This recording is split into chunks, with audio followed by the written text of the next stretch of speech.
Welcome back, everybody. I'm going to do part 2 of Stephen Fry's Secret Life from the Manic Depressive.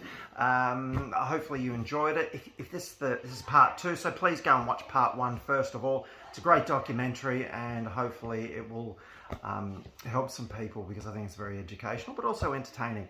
Now the copyright on this is actually pretty good, so I don't need to stop it as often, so I'll be doing a much longer video this time. Hope you enjoy it, and happy Friday to everybody. It's Friday in Sydney anyway. Bye. Medication. You have to picture what she'd be like if she went.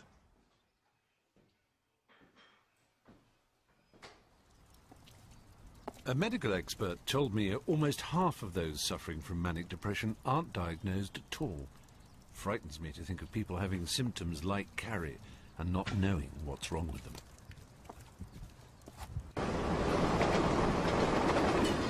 I'm told it's an illness that's surprisingly difficult to pin down to achieve a diagnosis.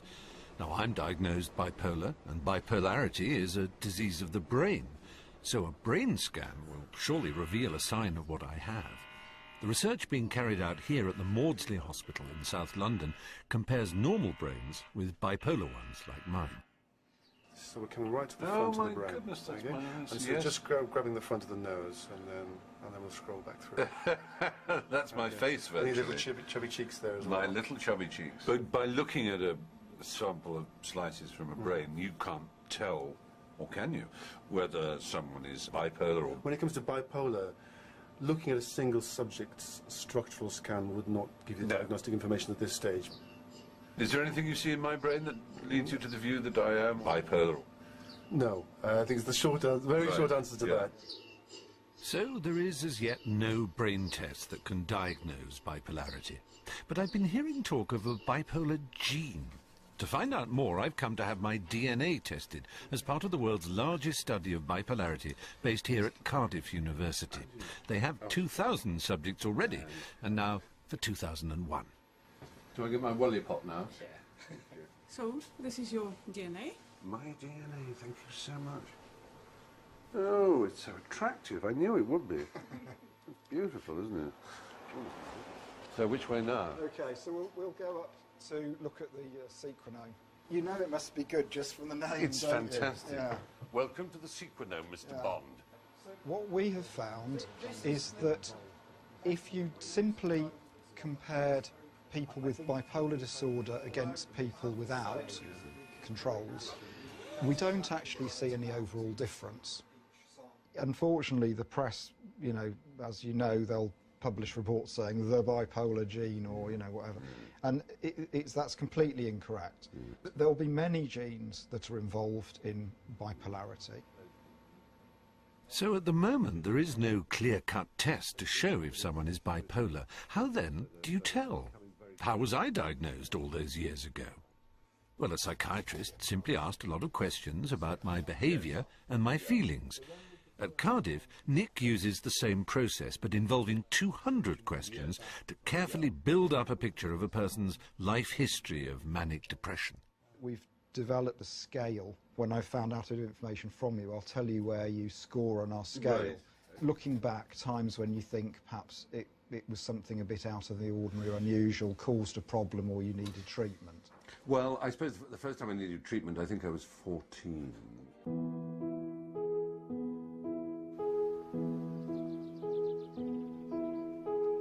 In hindsight, my symptoms really surfaced here. But the problem for almost everyone was that they just looked like bad behaviour. I was nearly expelled from my prep school. I was expelled from here.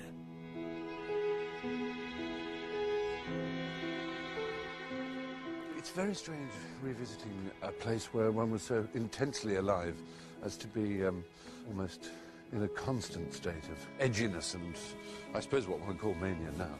Because I cut games, I was so often alone, wandering around on the roofs.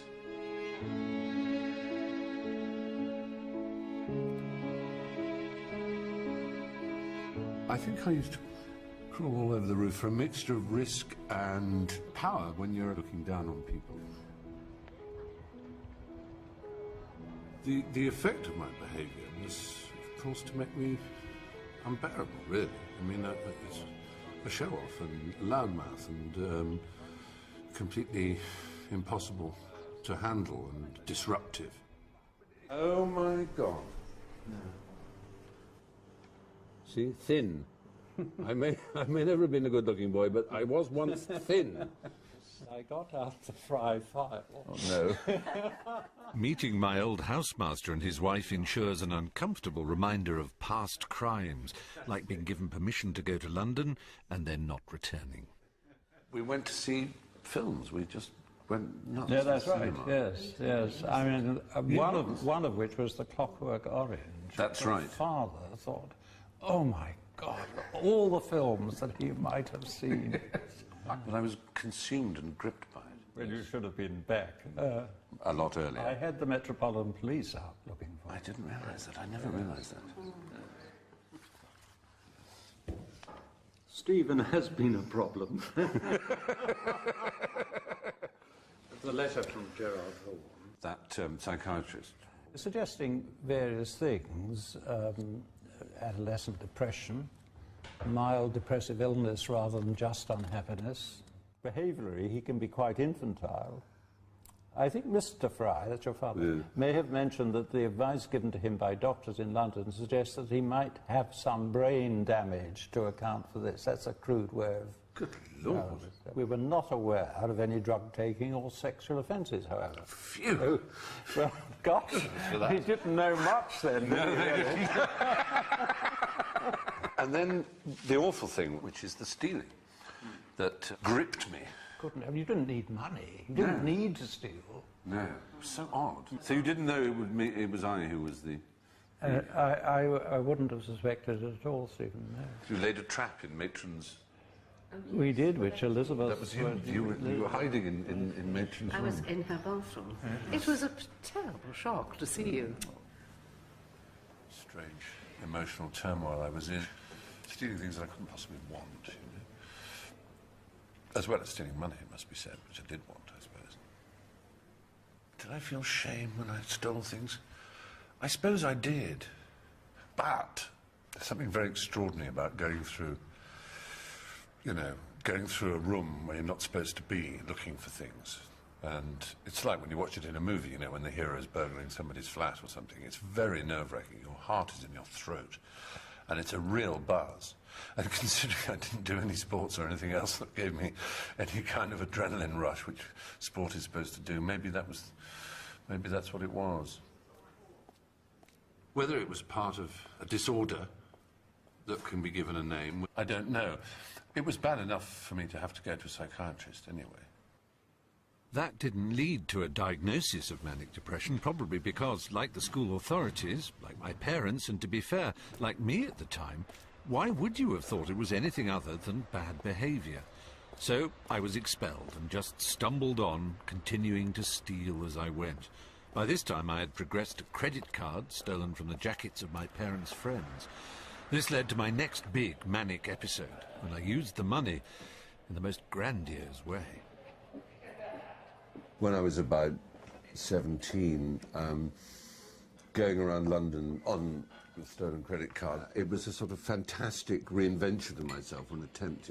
I bought ridiculous suits with stiff collars and silk ties from the 1920s and would go to the Savoy and the Ritz and drink cocktails. The morality of it never crossed my mind at all. I think it's more that when you're in a sort of grip of a manic fantasy, you don't really believe other people exist. You are the centre of your universe. I wanted to be in there. That's what and Stephen Fry sitting there. And the white coats are so appropriate, aren't they, the barman? But they're nurses in a wonderful mental hospital. It didn't, of course, last. After months of travelling the country using my stolen credit card, I was arrested. I was sent to Pucklechurch Remand Centre. So this is kind of what, in my day, would have been a long, sterile corridor with cell doors and... Wow, I mean, it's just so different. I had spent the last 10 years of my life, virtually, at boarding schools of one kind or another. So this was, for me, it was nothing, really, to be honest. It was just, instead of being called prefects or schoolmasters, they were called prison officers or screws. The only thing that really twisted my guts was my mother coming to visit on the first occasion she visited, and I used to be very keen on doing cryptic crosswords, Times crossword, things like that. And she had, all the time I'd been away, she'd cut out the Times crossword every single day. And that sort of simple demonstration of love and being there for me and thinking of me was, really stuck in my throat. How many times in your life would you have had an episode like that? I would think 4 or 5 of that extremity. If I'm to take my past history, then I sort of believe maybe it's perhaps every 5 years a huge storm will come. I don't know, but that's sort of often the way it is. So when would the first time have been that you had a depression? I would think it was about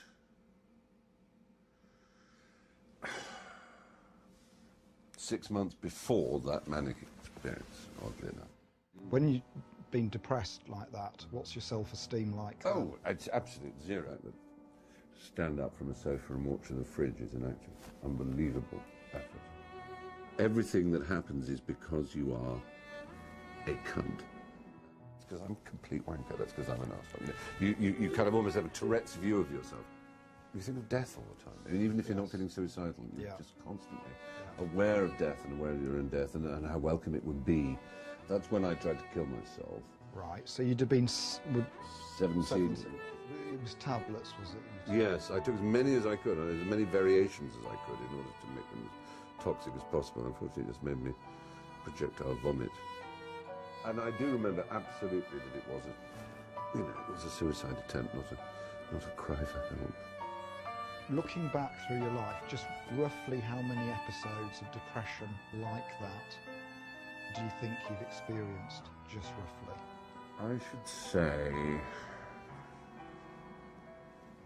5 or 6. I think Nick Craddock's getting the picture, but so am I. Adding up all that extreme behaviour is making me a little concerned about what my eventual score will be.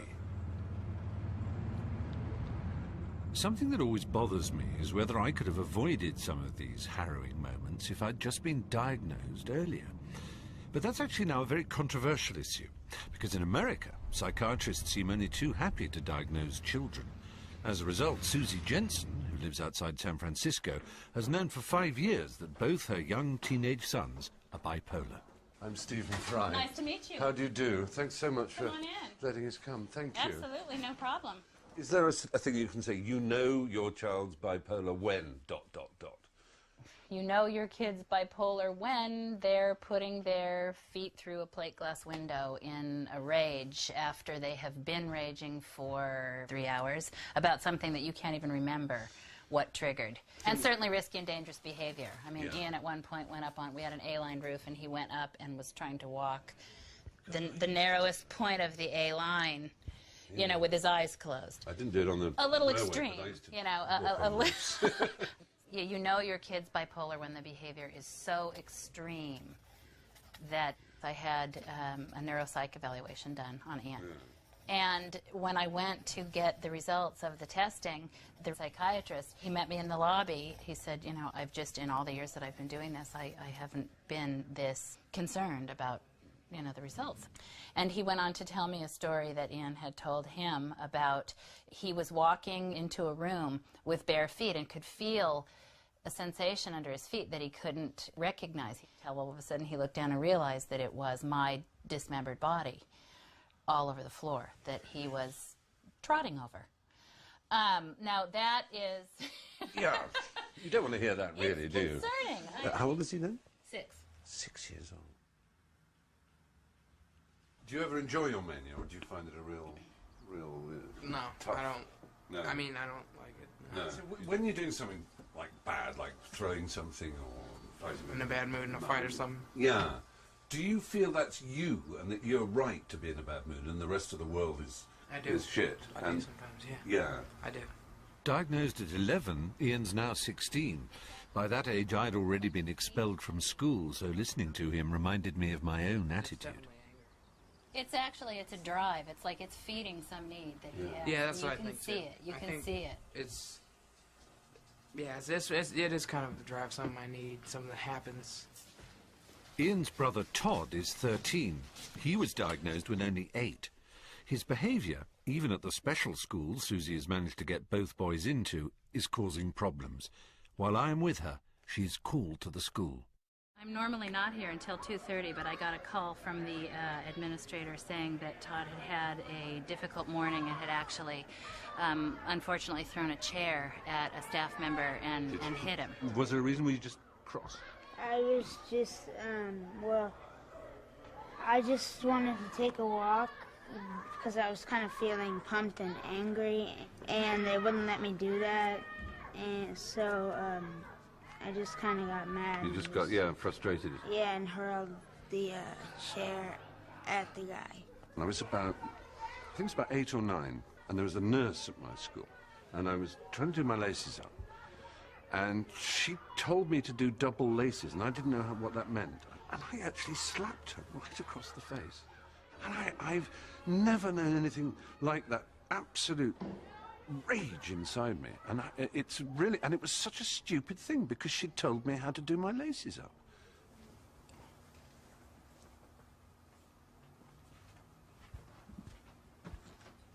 After a blow, especially a major one, very often he'll just shut down like this. I mean, I know that he's suspended for 3 days. He's been suspended for 3 days. I know Todd's school sees it as bad behaviour, but I have to say I feel a twinge of sympathy. I recognise the rage, being in the grip of powerful feelings, and the shame that comes afterwards. But Todd and Ian are different from me in one key respect at the same age. They know they have an illness. On the other hand, I know from speaking to psychiatrists in Britain that they don't agree with labelling children at such a young age. The norm in Britain is 19. So I wanted to speak to the consultant who diagnosed Ian and Todd. You having fun? Kiki Chang is well placed to talk about this because not only does he run a research project at the prestigious Stanford University just outside San Francisco, but also he has a 2-year-old child and knows that some of his colleagues were diagnosed as young as that. Once you get down to, say, age 2 or 3, it's very normal to have complete discontrol over your mood. Tantrums and crying one minute and laughing the next minute. But I certainly have colleagues who are clear that they see it in 3-year-olds even. Certainly I have seen children who I think were 4 and a half who fit the bipolar criteria. They're having wild mood shifts and they're having unsafe behavior, they're not functioning, they're not developing correctly, they're losing a lot of time in their normal development. Everyone remembers the rise of ADHD over the 80s and 90s. And indeed the cynics would always say, well, this is the new fashionable label to put on a bad kid, a disruptive kid. I want to be careful to say that. I don't think we're overdiagnosing. I think that by increasing the diagnosis, you're catching more people. It's good because then it leads them to a bipolar diagnosis and they realize that there's something going on that may be treatable and it's not their fault. Ian, come take your meds. For Kiki Chang, diagnosis is good news. For Ian and Todd, it means medication. Ian showed me just how much he takes every day.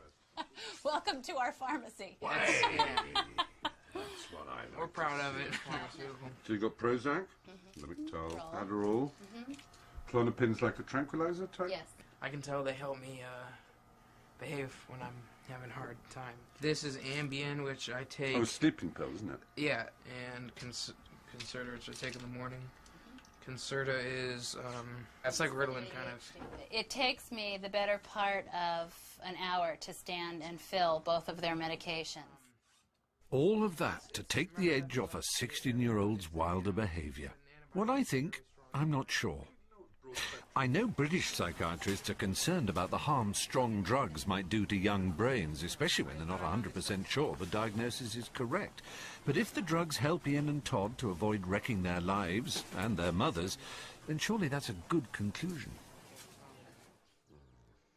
So would I have wanted diagnosis at 16 if it meant being on medication since then? I feel that in some ways I've been helped by my manic depression, and that complicates my view. Would I have had success without it? Please welcome your host for the evening, Mr. Stephen Fry. Would you know me if I wasn't driven by its energy to be creative? Oh, stop it. Thank you, how kind. I am delighted, honoured, and let's not be coy about these things, financially rewarded. This is a stressful time because, apart from anything else, you're making an ass of yourself, potentially, in front of people you admire. Now, stress is often a key factor that people say pushes them into manic depression, and certainly when I was diagnosed, the psychiatrist told me not to work so hard. Relax, avoid stressful situations. As you can see, I took his advice seriously. Enjoyable, some people might imagine this kind of thing is. They're the same kind of people who think it's enjoyable to have someone stub cigarettes out on your nipples in certain dark clubs and what I believe are called torture gardens in the leakier areas of the West End. Come in. And for the week leading up to it, I had the most appalling anxiety dreams in which I drop out of my clothes or I pee myself and it rolls off the front of the stage. Oh, God. I don't know if stress is what pushes me into a cycle of either mania or depression. Because I can't think of a time in my life when I haven't been subject to stress. Happy? Yep. Happy? Ha! I remember that. 7 years old, ice cream, holidays. That was happy. Not since then, really. So, stress is something I can't live without. On the other hand, it is a dangerous thing. No disasters so far, but it's hot work. And I can't wait for it to be fucking over, frankly. Oh, God, here we go again.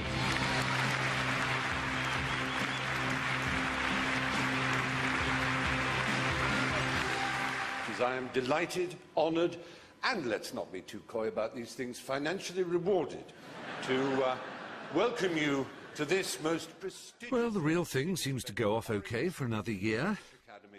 I do manage to function despite my manic depression, and I'm sure it does help me to succeed. And that's the problem with connecting stress to the onset of manic depression. My stress is your easy day at the office. One person copes, the other goes mad. Thank you for watching. For those of you who have stuck with the video, I think it's really interesting, and I hope especially those that might have issues with bipolar or depression or anxiety or any other issues, I think this is a really interesting and beneficial documentary to be watching. I will definitely do the next part, no matter how many views I get on this. But it's true what Stephen Fry was saying about, especially at the very end, about the fact that some people, you know, an easy day for one person or an easy activity is really stressful and hard for another person. And something that's really hard for them might be easy for another person. Everybody has symptoms, and everybody has things that affect them that are different.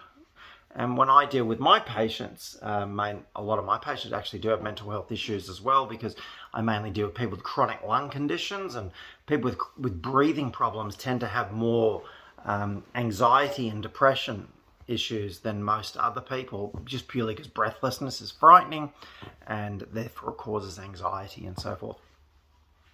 And I do find that definitely with my clients that a lot of those find certain things in their life triggers, certain things that make them not only physically but also mentally their anxiety a lot more difficult, and things that for anybody else it's not an issue, but for them it causes a lot of anxiety. Excuse me. So I'm not going to talk too much on this, but I think this is brilliant, and I'll definitely come back with the next video. As I said, I haven't responded too much on this because the copyright's quite loose on this particular documentary. So thank you very much for that. And I'll speak to you guys later. Take care.